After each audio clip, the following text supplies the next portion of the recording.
Alrighty, in this video I'm going to be going through some half angle formulas examples. I'm actually just going to do one. It's kind of two in one. Here's the formulas.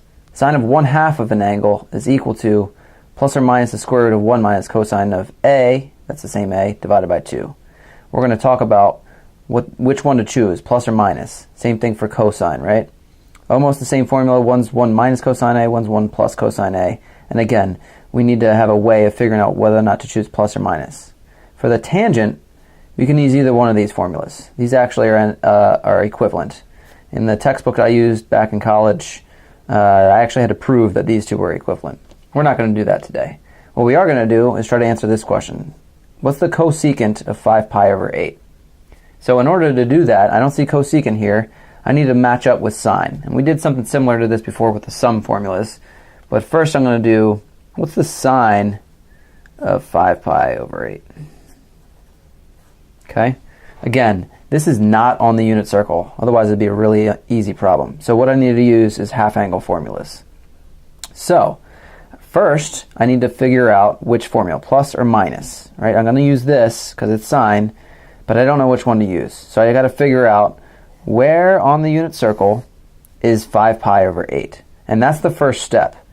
You have to figure out where the original, the thing that's given, the original angle, where is that?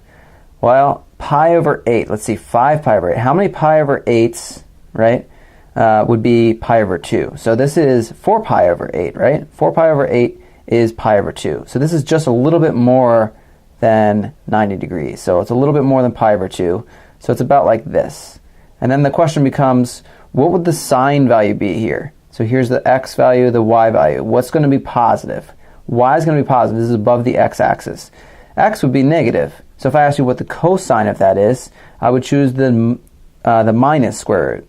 Here I'm going to choose the positive. So this is going to be equal to the positive, and I'm just writing that so you can see it. It's not really necessary. The positive 1 minus the cosine of 5 pi over 8. Actually, I lied about that. It's not cosine of 5 pi over 8. I skipped a step because that would just perpetuate a problem, wouldn't it? Because I wouldn't know what the cosine of 5 pi over 8 is. That's the question. All right, so I got a little ahead of myself there. So what I really need to do is figure out what the half angle is here. So the half of some angle A. And really all I'm doing is I'm taking this and I'm multiplying it times 2. If I multiply this times 2, I get 5 pi over 8 times 2 over 1. I get 10 pi over 8, which is equivalent to 5 pi over 4. So again, I need to figure out what that A is. So this is really 5 pi over 4.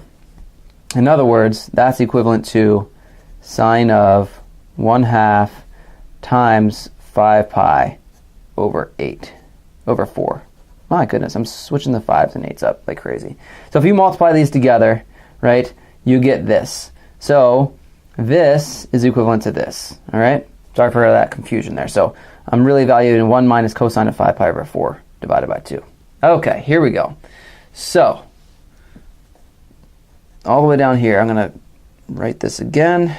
We've got 1 minus the cosine of 5 pi over 4. So 5 pi over 4, what's that going to be? So that's going to be, what's that?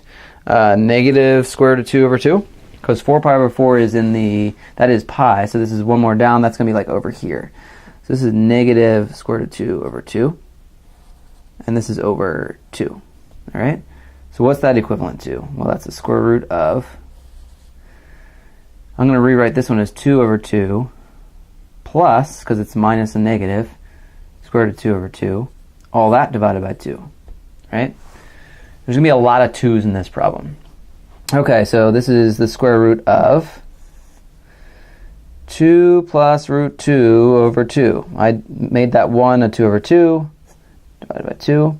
Now, I've got to keep simplifying here. Gets a little bit complicated, but basically I want to multiply the top and the bottom. Be careful with what fractions. I want to get rid of this divide by 2 down here, so I'm going to multiply times 1/2 over 1/2. That 2 cancels with this one. This multiplies times 1, and this multiplies times 2. So I end up with the square root of 2 plus root 2. That was this. the 1 times that, over 2 times 2 is 4. From here, I now have the square root of 4 is 2, so I'm just going to rewrite the numerator as 2 plus root 2 all over 2. Enough 2's there for you? Yeah, there's a lot, okay? So I've got a square root inside of a square root. That's totally fine. This is our answer. So the sine of 5 pi over 8 is this.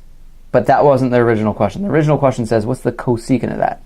So now what I have to do is I have to take this answer and I have to flip it. That's what I meant when I said there's really 2 examples in one. Just to recap, what I did, when I have this problem, I have to look first for what quadrant the original angle is. It's in quadrant 2, so the sign is going to be positive. That means I know I have to pick the positive square root. From there, I also need to figure out 1/2 of angle A. So I needed that A from my equation, okay? All you have to do is double this angle and you'll get what the A value. This is 5 pi over 4, right?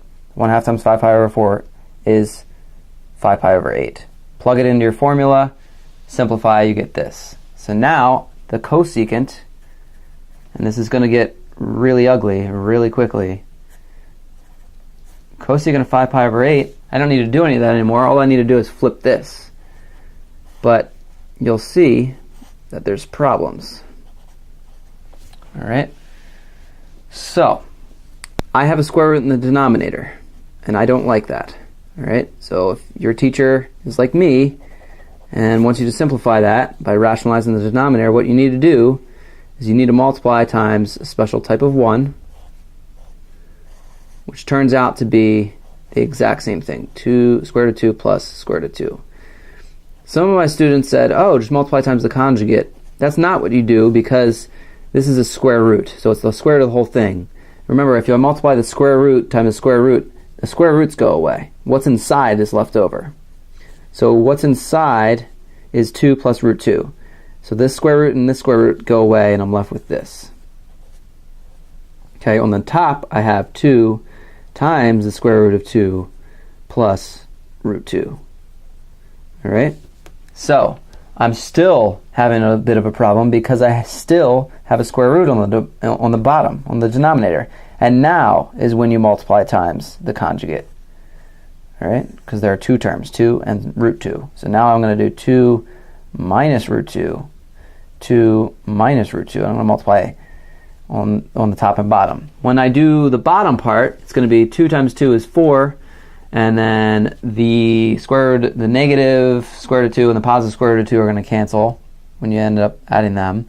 And then you're going to end up with 4 minus 2. So the bottom, and you could do a box for this if you wanted, it's just going to be 4 minus 2.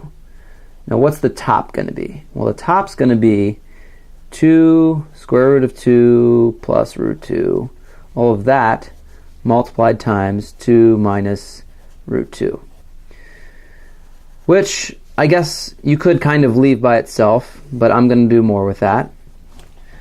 I've got this thing all as one term. So 2 times root 2 plus root 2 times this. So this whole thing times 2. This whole thing times root 2. So what's that going to look like? 2 times 2, that's going to be 4. And then I've got square root of 2 plus root 2. Then I've got minus 2 root 2 times the square root of 2 plus root 2. Oh my goodness. There's a lot of root 2's and 2's here. All right, so from there, this 2 will end up, if I factor out a 2 from the top, which would look like this. Let's see if I can fit it all in here.